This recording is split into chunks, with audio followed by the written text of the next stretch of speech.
Hey guys, what is going on? Hope all is going well with you. Look, obviously we're living in unprecedented times. Things have taken a turn for the worse, I suppose, with the coronavirus kind of just sweeping across the planet.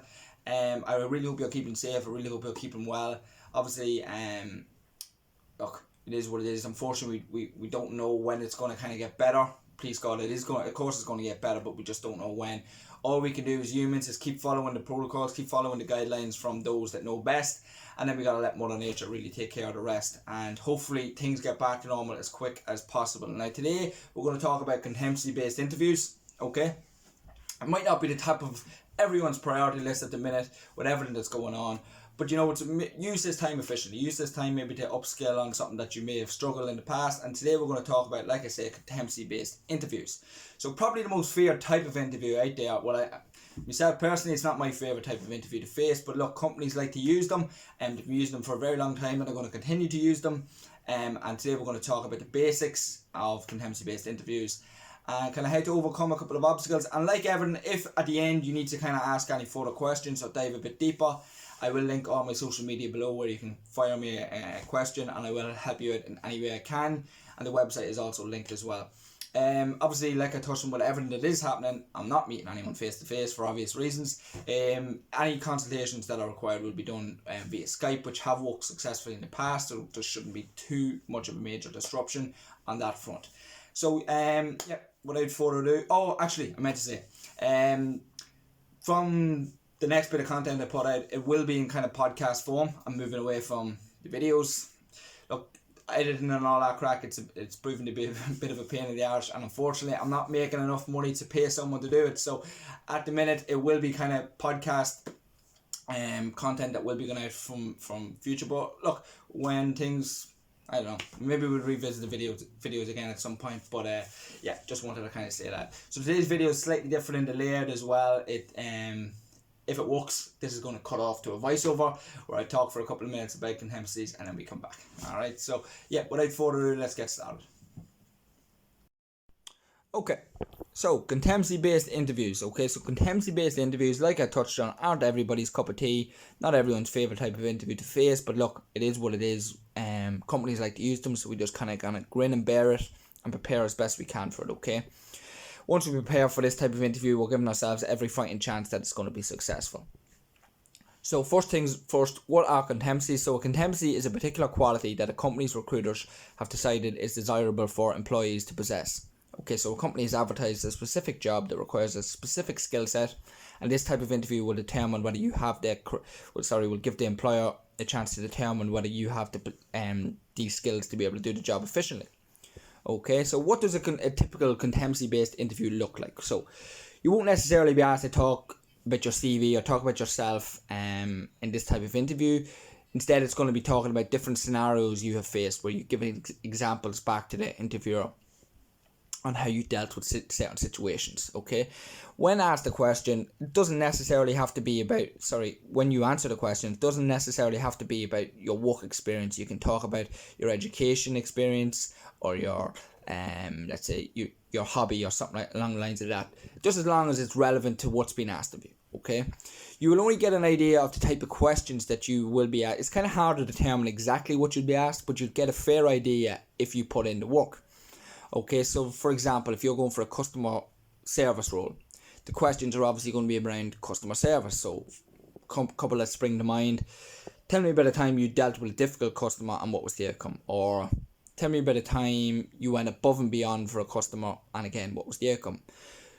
So you will only get that kind of insight if you kind of put the work in and go through this job description. So your job description will be a good friend of yours during this process because it gives you an insight into the skills required, gives you an insight into the type of person that the employer wants to hire.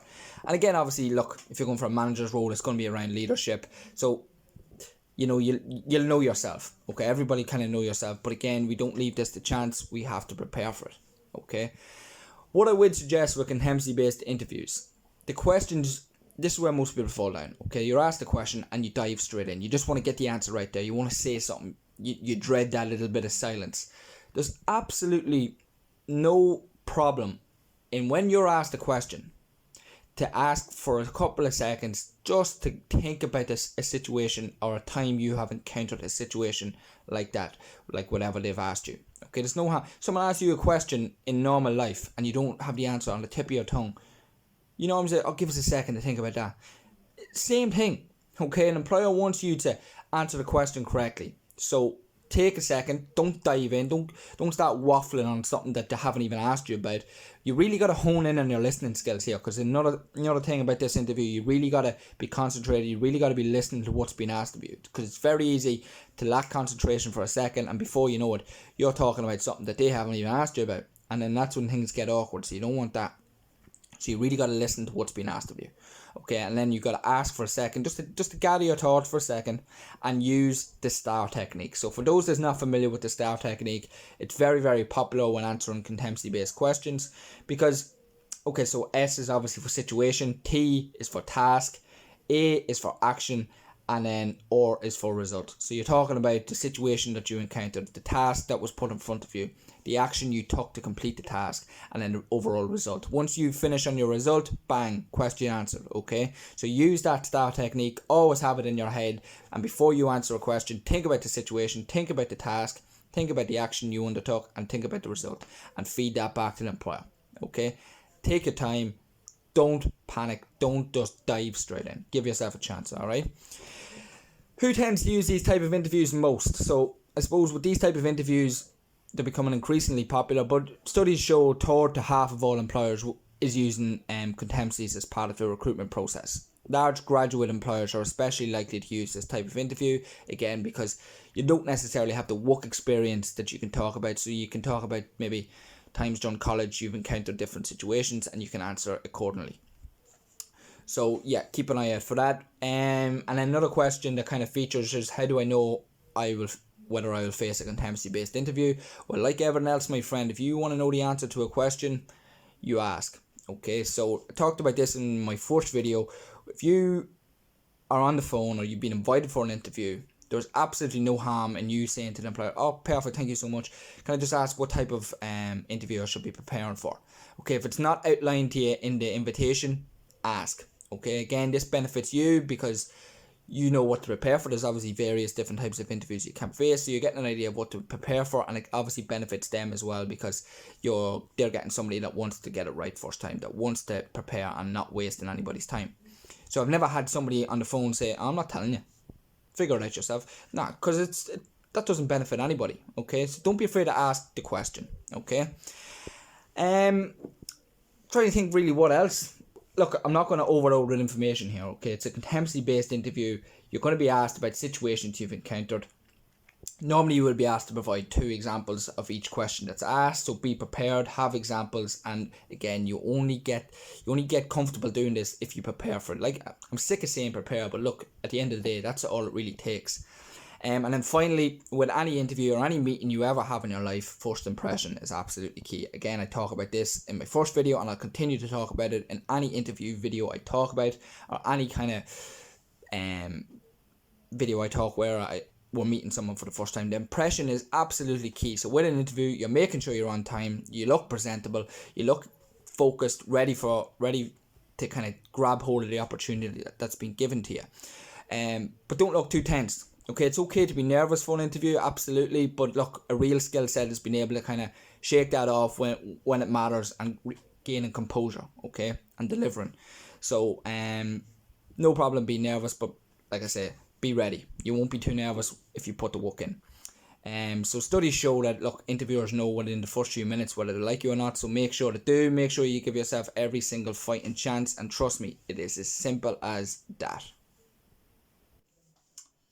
Simple as that, he says. If only that was the case, alright? But look, that's it. I didn't want to dive in too deep. I didn't want to overload the information. If you do have any questions on them, I will absolutely help you in any way I possibly can. So fire across any social media platforms. I'm always kind of floating around, so I'll definitely help you out. And then that's really it for the video content for the time being anyway, until I earn enough money to pay someone to edit my videos for me. But from the next bit of content on, it will be in podcast form, so I really hope you can listen out. And look, it won't all be about interviews, it'll be whatever's kind of floating around at the time, interesting topics, have a bit of a crack, bit of a laugh with it, and see where we can take it. So please stay tuned for that, and I really hope you come along that journey as well. So thank you all so much for the support so far. Now, obviously, just before I go, just with everything that's happening at the minute, it's we're living obviously in like I said earlier, in unprecedented times. It's a difficult situation for everyone to be in. Okay, so you may have lost your job permanently, maybe you're temporarily out of work, college is finished up early, and some of us may be still going to work, and I'm still working away. So look, we don't really know what we should and shouldn't be doing in terms of that aspect of it, and some are working, some aren't, so it's a bit, I don't know, contradictory. But look, that's not up to us to decide, that's up to the people in charge. So please God to get the decision and make it right fairly quick. But away from that, if you are sitting at home, use this time efficiently, okay? So don't let yourself just sit there and twiddle your thumbs waiting for this all to pass, because obviously with the way mental health is at the minute, it's on the rise. Suicide rates are on the rise. People unfortunately don't see ways out, and this kind of stuff isn't helpful either. People may start to feel trapped and overwhelmed. We don't want that to be the case. If you are struggling, reach out to somebody, please do. There's always someone there to listen, even when you think there's not, whether it's a stranger or whoever. Absolutely, we've all been there, we've all been stuck in ruts for certain periods of time, but look, there's light at the end of the tunnel for everybody. So please just keep the head high, keep yourself right, give yourself a fighting chance. Look, I know we're not supposed to be in mass gatherings of people or anything like that, but that's not to say you can't step outside for half an hour, even if it's in the back garden, do a bit of exercise, go for a walk. You know, we don't have to be in crowds and crowds of people, but we can still get some fresh air, because we definitely need it. We can't just be sitting at home waiting for this all to pass. And then when you are at home, use the time efficiently, enjoy it, I suppose, watch on TV. But if maybe you've set yourself goals or whatever, and just with work in the past you haven't had the chance, now's the perfect opportunity. Okay, you have time in your hands, use it efficiently, write down what you need to do, and come up with a plan on how you're going to do it. Chase after your dreams. This is where you get the chance to do it. Okay, so we got to take the positives out of everything. So go after what it is you want to go after, take a jump, see where you land, and please God, this will all pass. As humans, we can only do what's been asked of us. And then we gotta let Mother Nature and that take care of the rest. So please God, it passes a lot quicker than what's expected. But the main thing is we're looking after each other and those around us. You may be young, you may be healthy, and you have no underlying health conditions.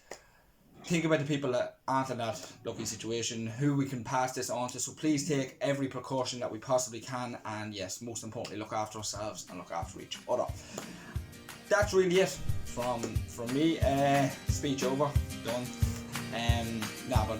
Thank you all so much for watching. Look after yourself, and yeah, from the next video, who knows when that's going to be, maybe we'll revisit in time, who knows.